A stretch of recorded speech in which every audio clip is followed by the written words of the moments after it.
So Kim Bokamper's with us. Dave Hyde's with us. Quinn Ewers is the starter. Yeah. Jumped right over the top of Zach Wilson. Yeah. So let me ask you, Dave, is we played the Bengals this Sunday. Is Matthew McConaughey going to be on the sideline?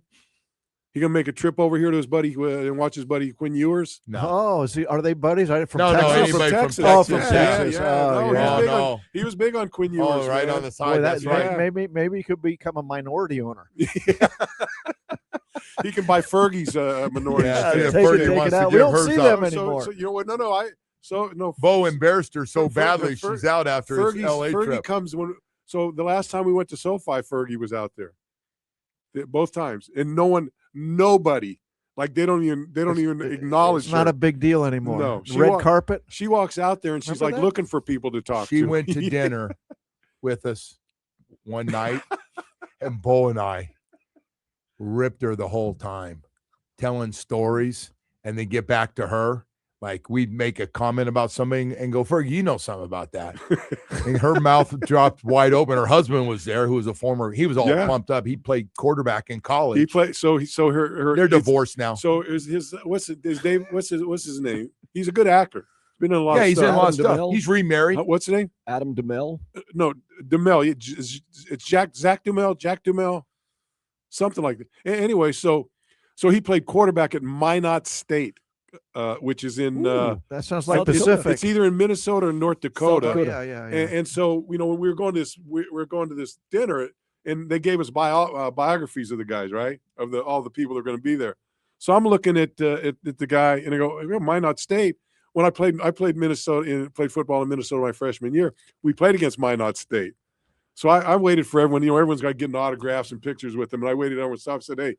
I said, hey, you played at Minot State, right? And he said, yeah. I said, we kicked your ass when I played at Concordia. He goes, I remember.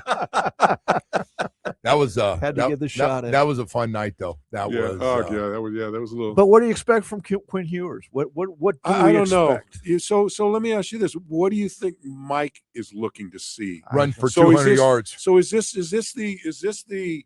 Do I want to see if in these last three games, do I want to see how Quinn Ewers plays, thinking that maybe maybe he's the next guy in the line, or is it just I know what Zach Wilson is? I just want, or is it just, hey, let me just put him in there and see what happens? Is there you think there's a formula that he's looking for of some sort? Well, I think he's looking for the number one thing is just get Tua out of there and let's Yeah, I mean, Tua has been awful. So I thought they'd stay with Tua and move on at the end of the year, but they decided to do it now. I assume he's looking for a glimmer of something that says we might have something here. Now, you're not going to get a completed product, obviously, but is there a play or two or three or four? I would be shocked if he play well enough to come back next year. Oh, I'm not saying team we got Quinn Ewers, and he's our number one guy. No, I'm not saying that. No. I'm just saying something that we can build on, and maybe look, they're gonna go out and I would assume find a quarterback, whether that's drafting or Mac Jones. We've made assumptions before, Dave. We've made assumptions before. You're right. And somehow it always goes sideways. You know what's nuts? The Zach Wilson thing. Yeah. And then Baldy just said he's about done. Everybody's tired of his act and his Yeah. work. I hadn't heard that before. I know what his reputation is. Yeah. Going back. But you saw what happened in Denver, where Sean Payton brought him in and made him the third quarterback. Yeah. He said, I don't like him and let him go, which was a tip. But, you go through the cycle. This would be the third team he's been on and forget the Jets. They've been wrong on everybody. Just look at the quarterback position. And look, I've been saying this for a number of years. This league is so starved for that franchise quarterback. And so you've got the guys like Zach Wilson, and you see it every year. And I don't think this is a big year for quarterbacks coming out. But you've got guys in the top 10 that they'll pick 4 or 5 quarterbacks in the top 10, and 3 or 4 of them should be picked in the 4th round, 5th round, 3rd round. But they're just so hungry to try to get that guy. and how they all fall by the wayside. I mean, look at over and over and over again. They all fall by the wayside second here. round, third round. Well, look, they've done it every look at a lot of other places. Look at New Orleans second round quarterback that Tyler Show. Yeah, he looked pretty good. I mean, I'm not saying he's I'm not saying he's there, but hey, maybe he's starting to look closer to it the last couple of weeks. And by the way, he makes a great throw for them to win the game. Yes. Down the sideline, and his number one receiver dropped it right through the hole there. So I don't want to hear, what we're going to hear. Oh, it's not a good year for quarterbacks. We don't.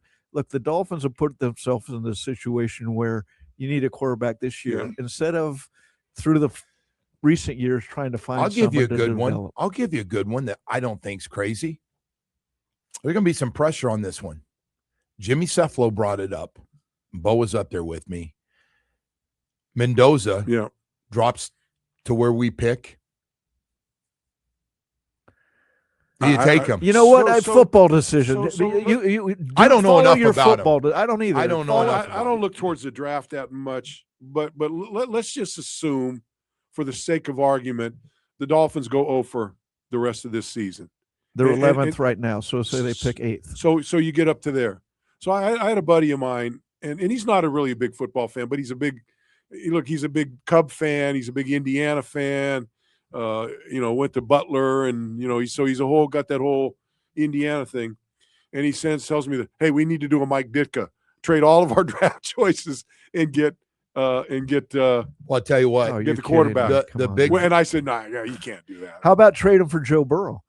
I would do. Why would you give up Joe Burrow? I don't care unless he just flat out says, "Get me out of here." Well, look, he was asked, and he goes, "Oh, look, I'm." He was kind of If there's one player in the league, I'm going to kiss his ass to keep that guy go. I think he would be available for the right number. I don't think so. I mean, there's a shortage of these guys. Why would you get rid of Joe Burrow? Well, what if he, he's got to be miserable. Tell us, Joe. Joe, pulls that opt out. What if he pulls an NBA card? He's one of the few players who could say, "How many guys? How many guys in our league do that? That's an NBA thing. How many guys in the NFL will do that? Nobody does that, but he'd be the one guy I could. He might do it, and he might have the power to. And look, he may not be wrong, because you look at that team. There's not a lot. There's all their good players are kind of. He got two really good receivers. Yes. Yeah. Well, really good. Stay healthy and. Yeah. He's looking at the franchise. He's had to lobby. He had to lobby to sign players. Yeah. And now they have by far the fewest scouts. They don't even have an official general manager. They've always been. I know. So at some point, if he's 29 now. Yeah. And he's saying, if what am I going to be stuck here for another? And I'm getting hurt every year because I'm getting pounded. I don't know. You guys all just listen. That guy. He had a terrible game last week, but he's a top 10 guy, top 5 when he's rolling. Absolutely. Oh no, I mean, look, why would they after that guy's? You got to play. Well, you got to focus on him everywhere he's going to. He got second contract. He's got big dollars come. He ain't leaving me now. So get back to Mendoza then. Your thoughts on that? Boy, I'll tell you.